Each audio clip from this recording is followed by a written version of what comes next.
So, who wants to talk about a guy who has a lot of ideas and kind of has an ego? Me? What? No. Yeah, you. Hey, remember Peter Molyneux? Oh, yeah. And the Curiosity Cube? So, if you don't know who Peter Molyneux is, he was a one-time genius. He was kind of the guy behind... One-hit wonder? No, he was behind a lot of, like, Bullfrog's greatest games on the PC. We're talking stuff like Dungeon Keeper and Theme Park, possibly Syndicate. I could be wrong on that. But lots of really good early innovative PC games. He's also been behind the Fable series. We're talking big franchises, the ones that are at least set themselves apart in some ways from the other genre. I believe he did Black and White on the PC. Oh, that was a very interesting just concept in of itself. Yeah. Black and White. So here's the problem. Sometime after Bullfrog, Molyneux decided that concepts were better than actual execution. It started with Fable. It definitely hit hard in Fable 2 and Fable 3 from what I've heard from people who have played them. This is a guy who promises you the world and delivers you almost nothing these days. He produced Syndicate, but he did not design it. Populous he designed. Populous was the other. Sorry, that was the other big one I was trying to remember. Because I actually like Populous considerably. So the Curiosity Cube that Peter Molyneux came up with was an iPhone app. And it was a cube made out of little tiles. And all it was is you downloaded the app and you tapped. And you tapped away. And every time you tapped, it broke a tile. And he promised that there would be a life-changing prize for whoever reached the center of the cube. And it went on for, I don't even remember, 3 months, 4 months, people tapping away. Was that the only real draw of the game? Was doing that? Yes. There was no strategy involved? You could pay to eliminate more. You could pay for like one-time elimination of tiles, but you don't know if that's actually going to help you. So it was a freemium game? It was a freemium, but it's not really a game. It was basically a test of patience. All you did, literally, there was no way to lose. All you did was tap tiles and break them in a race to be the first person to get to this giant communal cube to win your life-changing fucking prize. Okay. That's the entire draw. That was the draw of the Curiosity Cube. You don't know if there's 100,000 tiles. You don't know if there's 1 million. I think I don't know if they actually did say, but yeah, I don't think they really even spoke of the size of the cube. This just sounds horrible from the get-go. Yes.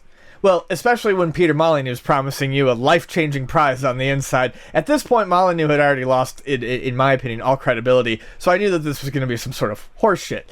So, so Scott Brian Henderson is the guy who ends up opening the Curiosity Cube. And basically what he finds on the inside is a video. And it's about... On his phone? Yeah. Yeah. Well, he had to send a link and then they send him something. Whatever. Okay. The information he gets is a video from Peter Molyneux stating that he's working on a new game called Goddess.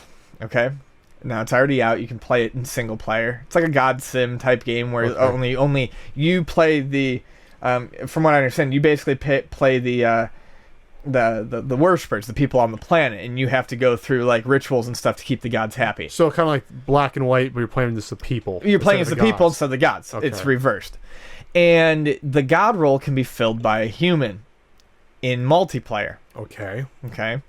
And what was going to happen was, and may still, is that he was going to get a year of being the almighty god in Goddess. In this mobile game. It was a mobile and PC. Okay.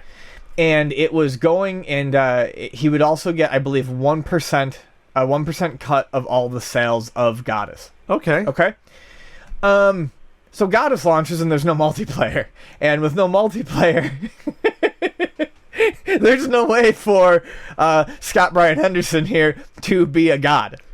Well, that would mean he'd have to be in the game and play it though all the time, or you know what I mean, or a lot of times. Look like him. Well, the thing was after they announced it was kind of silly. Anyways, what it was is he could basically pitch ideas to 22 Cans and Peter Molyneux, and then they would incorporate them.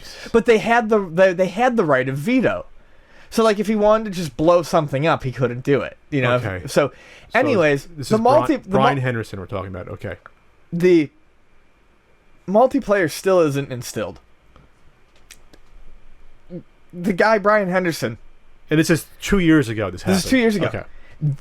22 Cans stopped contacting him. They flew him out. They didn't really talk to him about much of anything. They let him play Goddess for about 3 hours with a friend. Okay. They took him out for a drink or two, gave him a signed T-shirt, sent his ass home, and he ended up checking in once a month, every month, for a couple of years. And he states multiple times, I don't really play games. I don't really care. I don't really care. Like, he's like, but he's like, my problem is, you know, they promise this thing, and they are being incredibly unprofessional about it because they stopped contacting him. Well, okay. So they stopped because they didn't know what the fuck they were doing. So this all blows open like in the past couple of days. They say they're still trying to work on getting the multiplayer in. Peter Molyneux won't guarantee that multiplayer is ever going to happen. People in the project are saying that it is unlikely multiplayer will ever happen. Peter Molyneux says that, oh, you know, I really should probably offer a proper apology to this guy, you know, largely. But here's the thing.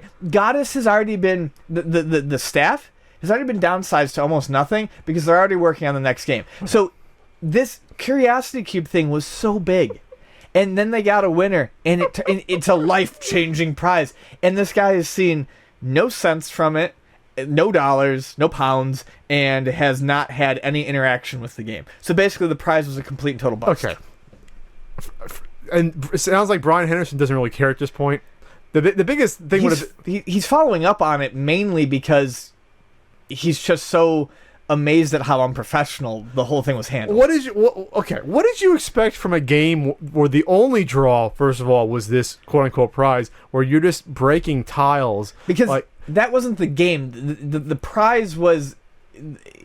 No one was expecting anything from the Curiosity Cube. The whole goal was to find out what was inside and win the prize. Yeah, and it was fucking garbage. And there was no prize. Yeah, it was fucking garbage. Yeah. So I think the joke's on you for playing. Sorry. I think you're a fucking idiot for spending months, maybe years of your life tapping tiles. I know, expecting something. Well, no, he said that I believe his thing is he hadn't even been playing for long. I think he just kind of downloaded it, and he was like a last-minute person like in the game and just tapped and was like, so it's communal. It was communal. So... It's everyone working towards a goal. It's not a race necessarily. Yeah, that's what I said earlier. It's like Q-bids. You're playing the version of Q-bids. You're the last person to put in your bid or last person to participate. You win the MacBook for $50. That's basically what this is. Right. So it's like gambling. It's gambling your time. It's gambling your time. There can only be one winner, and there's X amount of number of people playing. It's the mobile version of Q-bids. I love it. I downloaded it and tapped exactly one square just to see what happened, and then I deleted it off my phone. I was like, this is brilliant. Oh, what a way to just rope you in. And then you get no, but it's not brilliant. I mean, and this is why I don't like... it's brilliant for marketing. It's a shitty move, but I mean, at the end of the day, there's no legal contract to give Brian Henderson anything. I hate listening... No, there isn't. I just hate listening to these false fucking geniuses like Peter Molyneux and the guy... I don't even know his name. The guy who's in charge of Quantic Dream who made Heavy Rain. Talking about how when Sony asked him what he needed from a new console, he said, more emotion, Sony. I need more emotion.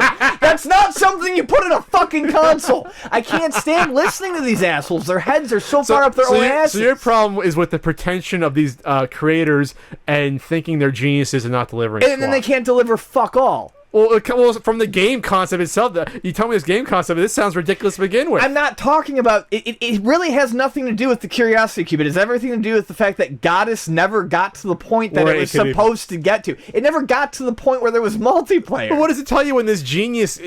I hate to say it, there's a stigma attached to mobile games, but this genius is now relegated to these gimmick mobile games to work on. Well, no, because it was a PC game. It was on the mobile... I think it was to keep people tapping on the bus or whatever. But either way, we're talking about two different things. I'm getting more upset about the fact that the guy can't... Brian Henderson. Brian Henderson doesn't care. He should get something. They flew him out at least. Is this the article? Hold on, because his last line is great. I don't care, really. Like, whatever. It's the last line of the article. Well, then how does it become a story? Well, because, like he said, it's basically him taking these sorts of guys to task for promising all this shit and delivering on fucking nothing. You know what this reminds me of? This is gonna be a deep cut. There was a Nintendo Power contest It was to meet Arnold Schwarzenegger. I think it was a Total Recall issue. And even Nintendo owned up to it that it was the worst contest they ever did. Because the contest was like, yeah, you get like a signed copy of the Total Recall game. You got like one of the helmets that one of the troopers wore in it. Then you had a meeting and a lunch with Arnold Schwarzenegger. This sounds awesome. And they've admitted that like the kid that won the contest had to wait almost like 2 years to meet Arnold Schwarzenegger, and it was literally for a hi and a handshake on the set of a movie, and that was it. Like, how devastated would you have been to been that kid where you meet the biggest movie star at the time in the world, Arnold Schwarzenegger, and it was like, how you doing? Oh, nice to meet you. And that was it. That was it after 2 years. I have a Lunchable over there. Yeah, Lunchable, not even. You can have. It wasn't even. It was just like, hey, how you doing? I don't give a shit. I'm Arnold Schwarzenegger. Yeah. Bye.